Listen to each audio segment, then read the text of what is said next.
بسم الله الرحمن الرحيم. أهلا بكم أعزائي طلبة وطالبات الشهادة الإعدادية مع مستر عوض الله، منهج جديد لمادة الدراسات أو سنة جديدة 2026. هنبدأ النهاردة رحلتنا مع تالتة إعدادي، بإذن الله نكون من المتفوقين بمشيئة الله. هنبدأ بالتاريخ. الدرس اللي قدامنا بيتكلم عن مصر بين المماليك والعثمانيين. تاني كده، مصر بين مين ومين؟ المماليك والعثمانيين. قصة الدرس بتدور يا مستر عوض الله عن وجود 3 دول إسلامية: الدولة العثمانية، الدولة المملوكية، الدولة الصفوية. هيحصل بينهم نزاع، وفي نهاية النزاع هيبقى ما بين الدولة العثمانية والمملوكية مين فيهم يسيطر على مصر عشان يقدر يسيطر على العالم الإسلامي. هو ده الدرس ببساطة. طيب مستر حابب تعرفني بدولة المماليك. دولة المماليك هي دولة نشأت في مصر، العاصمة القاهرة. حكمها أو أراضيها بتضم مصر، بتضم بلاد الشام، بتضم بلاد الحجاز، الساحل الشرقي لأفريقيا. تمام. الدولة الصفوية حاليا اللي هي إيران، بلاد فارس قديما، العاصمة تبريز، العاصمة تبريز. إيه القصة يا مستر؟ القصة إن دولة المماليك بحكم إن مصر تقع في وسط قارات العالم، تبدأ السفن تيجي تقف هنا. طبعا كان لسه مفيش قناة سويس. يتم نقل ما فيها على الدواب للسفن اللي موجودة عندي في البحر الأحمر والعكس، وده مقابل أموال. عشان كده كانت دولة غنية. فجأة يحصل إن دولة البرتغال تقوم بكشوف جغرافية حتى تصل إلى طريق اسمه طريق رأس الرجاء الصالح، يدور حول قارة أفريقيا حتى يصل للهند. ومن هنا يتم انتهاء سيطرة المماليك على طريق التجارة بين شرق العالم وغرب العالم، وطبعا يحصل لها تدهور اقتصادي. تمام يا شباب؟ طالب بيقول لي يا مستر أنا عايز أعرف الصراع اللي حصل بين الثلاث القوى إسلامية حدث إمتى تحديدا؟ قلت له في نهاية القرن ال15 وبداية القرن ال16. وركز في الامتحان، ممكن يجيبها لي الخامس أو السادس. طبعا خطأ، لازم الخامس عشر يعني ال15، والسادس عشر يعني إيه 16، والقرن 100 عام. عرفنا حدود دولة المماليك. السؤال اللي كنت لسه بقوله لك، ايه السبب ان دولة المماليك تدهورت اقتصاديا في اواخر القرن ال15 وبداية القرن ال16؟ قلنا اول سبب ان البرتغاليين اكتشفوا طريق رأس الرجاء الصالح 1498، يعني في نهاية القرن ال15، القرن 100 عام، وده سبب خارجي. 2. هل المماليك هيسكتوا؟ لا يا مستر، هيطلعوا بالاسطول بتاعهم ويروحوا يحاربوا البرتغاليين. الحرب دي هتكون فين؟ في مكان اسمه ديول بحرية. المكان ده اسمه ديول. المكان ده فين بالتحديد؟ على ساحل الهند في المحيط الهندي. هتحصل معركة ما بين الأسطول المملوكي والبرتغال، هيتحطم فيه الأسطول المملوكي في معركة ديول بحرية عام 1509، ودي أول هزيمة للمماليك في منهجك.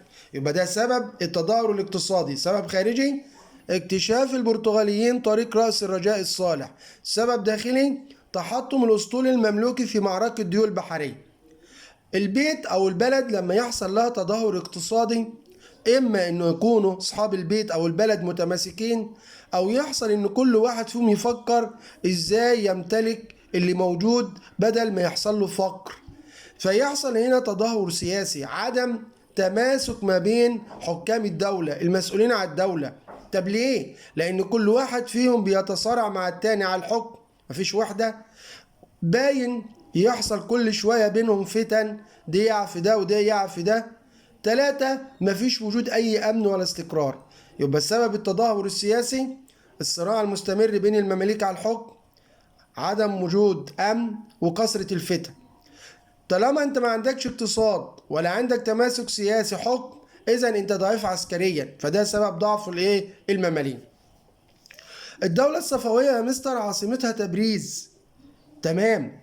سؤال بيجي في الامتحان يا مستر، ايه النتيجة المترتبة لما بدأ سليم الأول يجيب الجيش بتاعه ويبدأ، لأن طبعا تركيا تعتبر هي الدولة العثمانية في الغرب أوروبا، ويجي يمة الشرق الدولة الصفوية والمملوكية.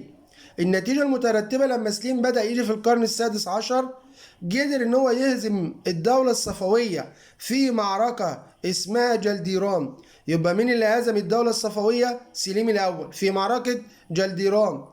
تمام. سنة كام؟ 15 14، يعني 1514. يبقى أول نزاع ما بين الثلاثة هيحصل بين الدولة العثمانية والصفوية في معركة جلديران. إيه النتيجة؟ السلطان سليم الأول هينتصر على الدولة الصفوية ويدخل عاصمتهم تبريز ويسيطر عليها. اتنين، هيهزم الدولة المملوكية ويضم مصر وبلاد الشام. تمام يا شباب؟ هنا يا مستر ممكن سؤال؟ اتفضل. ليه السلطان سليم الأول بما ان الدولة العثمانية في اوروبا لم تتجه لاوروبا وبدأت تيجي تسيطر على الدولة الصفوية والدولة المملوكية؟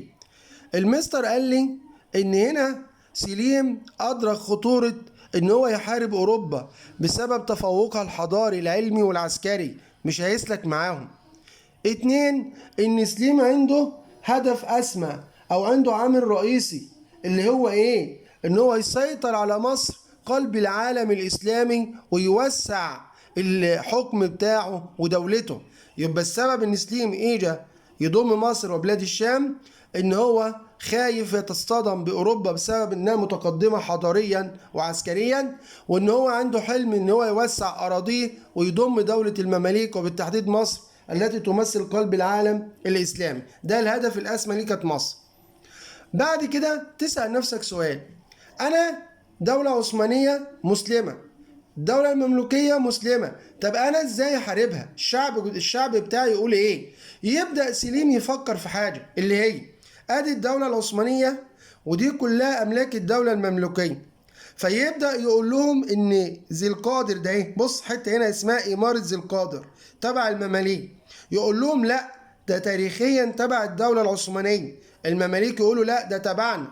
عشان هنا سليم يجي لك سؤال هنا: دلل ان سليم اتخذ من الصراع على الحدود بين الدولة العثمانية والمملوكية، اتخذ هذا الصراع على الحدود ذريعة للاستيلاء على دولة المماليك. خد ان فكرة بينه وبينك مشاكل على الحدود تكون ذريعة قدام المجتمع العثماني ان انا ادخل وابدأ احاربه. ايوه يا مستر، الدليل ان سليم اول مكان سيطر عليه من املاك الدولة المملوكية إمارة ذي القادر الواقعة على الحدود بين الدولة العثمانية والدولة المملوكية.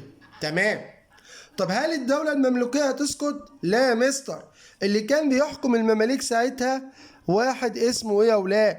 السلطان الغوري، قنصوة الغوري. فيجيلك سؤال في الامتحان: بما تفسر خرج السلطان العثماني السلطان المملوكي الغوري من مصر متجه إلى الشام؟ الراجل هيبدأ يطلع من مصر يروح للشام. هقول له أيوة، بسبب إن سليم استولى على إمارة ذي القادر المملوكية فخرج عشان يدافع عنها. تمام. طب لما خرج عشان يدافع عنها هتحصل معركة اسمها معركة ايه؟ مرج ضابق بين السلطان العثماني سليم الأول وبين السلطان المملوكي السلطان الغوري. المعركة دي كانت فين؟ في بلاد الشام. ايه النتيجة؟ ان المماليك اتهزموا والعثمانيين انتصروا. تمام. ايه تاني؟ ان بلاد الشام سياسيا اصبحت تحت حكم العثمانيين. صعبة؟ طيب سليم يسكت عشان فكرة الحدود؟ لا يا مستر، ده يكمل وعشان يدخل يسيطر على مصر، ودي الهدف. تحصل معركة اسمها الريدانية تاني سنة، دي 15 16 دي 15 17. ايه اللي يحصل؟ سليم يتجه الى مصر صحراء العباسية وتحصل معركة اسمها الريدانية عندنا في القاهرة اهي ما بين السلطان سليم الأول وما بين المماليك. اللي هيحكم المماليك تومان باي آخر سلاطين المماليك.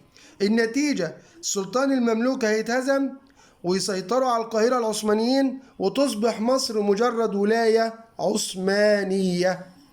يبقى مستر، معركة الريدانية هي معركة فاصلة في حياة دولة المماليك، لتتحول مصر من دولة تسيطر على مساحات شاسعة وهي الدولة المملوكية إلى مجرد ولاية فقط.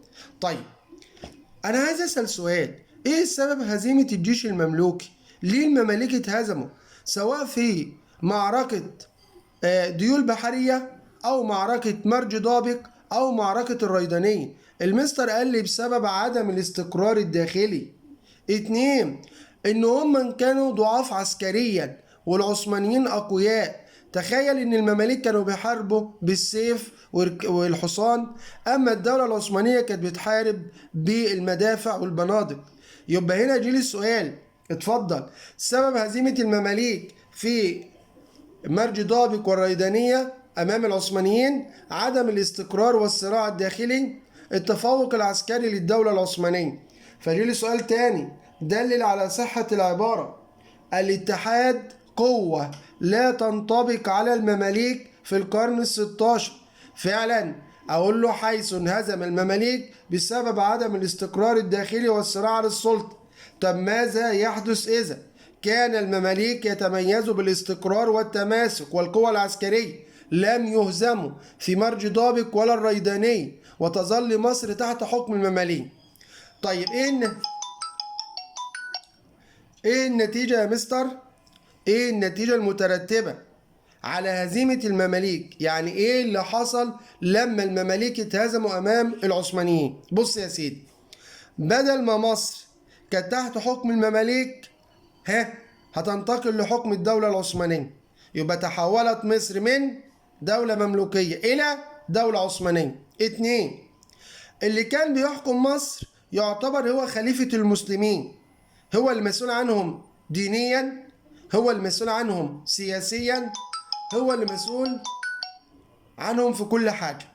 المستر قال لي هتنتقل خلافة العالم الإسلامي الدينية والسياسية من الدولة المملوكية إلى الدولة العثمانية، عشان سليم الأول يصبح هو خليفة المسلمين الحاكم للمسلمين وهو خادم الحرمين الشريفين. يعني إيه خادم الحرمين الشريفين؟ مصر عملت حاجة، إن أنا عندي المسجد النبوي والمسجد الحرام، كعبة منطقة المسجد الحرام. المستر بيقول لي اللي بيبقى مسؤول عنهم هو مصر، اللي مسؤول عن المسجد الحرام والمسجد النبوي مصر.